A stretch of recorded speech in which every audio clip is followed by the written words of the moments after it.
Déjà que c'est pas gros, ils auraient pu faire de la couper en deux. Ou plus. Ou plus.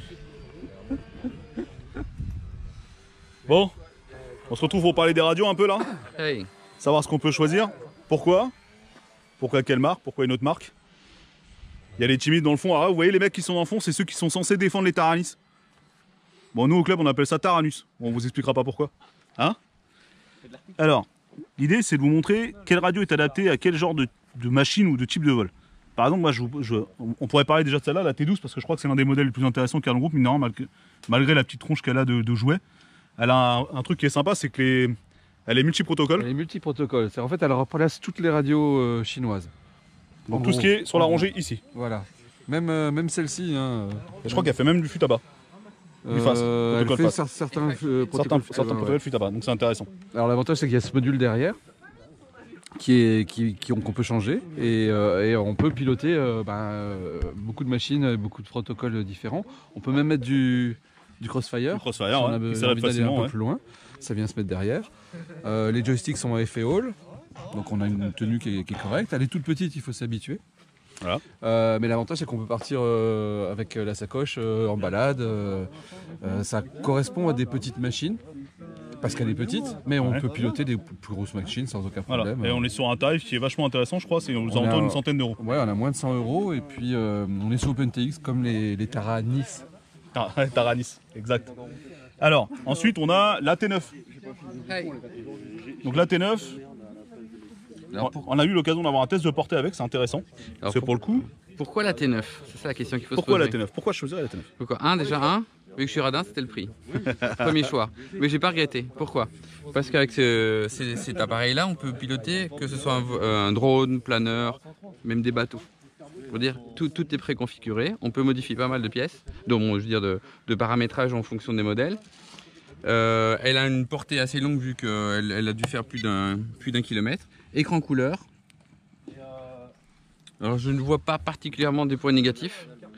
La seule chose là où je trouve ça embêtant, c'est la roulette ici, elle est hyper sensible, cette roulette là. La roulette de réglage, elle est pas pratique. Elle est super sensible. Après il faut s'habituer, c'est un coup de main. C'est un peu comme sur la Taranis. Voilà. Mais pour le reste, je dirais, elle comble tous les besoins. Et en plus, les récepteurs sont pas chers. Ils vont de 10 € à 17 €. Ah oui d'accord, effectivement, c'est pas cher. On peut tout faire avec. Ouais. Donc, là après, en termes de radio, on a tout ce qui est type OpenTX. Donc là ça c'est le Taranis. Et 9XR c'est de l'OpenTX aussi. Hein. C'est pas d'origine. C'est pas d'origine. Pas d'origine en OpenTX, mais effectivement on peut l'upgrader en OpenTX, ouais. D'accord, ok. Moi je l'ai pas fait. C'est quoi les avantages qu'on a à voler sous OpenTX les gars là? Demande à Vincent. Non. À part qu'on a beaucoup de... Si, il y a beaucoup de tutos qui existent sur internet parce qu'il y a quand même pas mal de mecs qui volent avec. Et après, moi par contre personnellement, je connais pas trop les avantages de la Taranis, mais a priori ça a l'air de plaire à pas mal de monde. Moi je trouve que l'interface il est merdique. Comparé à une radio comme une fût tabac ou éventuellement une Grosvenor, où c'est plus intuitif que ce genre de truc. Donc voilà. Ensuite on a... Alors là par contre ça c'est les radios premier prix de chez Banggood. Exactement. De chez, c'est au moins de 60 €. C'est au moins de 60 €. Bon, par contre, ça marche bien. J'ai eu l'occasion de tester. Ça marche très bien en fait, mais c'est très bien pour débuter. C'est parfait pour débuter. C'est facile d'utilisation. C'est vendu avec un récepteur. Ouais. Et il est un peu gros. On peut acheter un tout petit récepteur qui vaut pareil, moins de 10 €, pareil sur Banggood. Et ça fait du S-Bus. Exactement. Du coup, tu as des petits récepteurs hyper intéressants. Et c'est laquelle la gêne? C'est celle-là. C'est celle-ci. Ouais. Le menu il est cool parce qu'il est hyper intuitif par contre sur cette radio. Je crois que c'est là. Alors, après, je n'utilise pas souvent. Et ouais, voilà ça. Donc vous avez système, fonction, tout est écrit de façon classique. Enfin, je veux dire, c'est un menu classique, ça va super bien, c'est une bonne radio. Comparé à d'autres radios qui sont peut-être plus complexes, comme par exemple la MC20 chez Grosvenor, qui est plus adaptée pour du vol de maquette. C'est carrément pas conseillé du tout pour les pilotes de drone ou ce genre de truc. Ça, c'est vraiment fait pour de la maquette. D'ailleurs, les boutons qu'il y a sur les côtés, tout ça, c'est vraiment fait pour du réglage de maquette. C'est pas fait du tout pour faire du vol de drone, quoi. Et ensuite, on a des radios multitâches. Un peu comme la MZ Pro, la MZ24 pardon, qui elle par contre, vous voyez, c'est beaucoup moins facile d'adapter un système Crossfire. Parce que là pour le coup c'est vraiment du montage un peu bidouillé. Et en plus vous êtes obligé de la passer en MZ Pro, c'est ça, le logiciel MZ Pro, pour pouvoir mettre le TBS dessus, contrairement à par exemple à un truc FrSky où vous avez direct un pod qui se met dessus et ça fonctionne direct, c'est un peu du plug and play.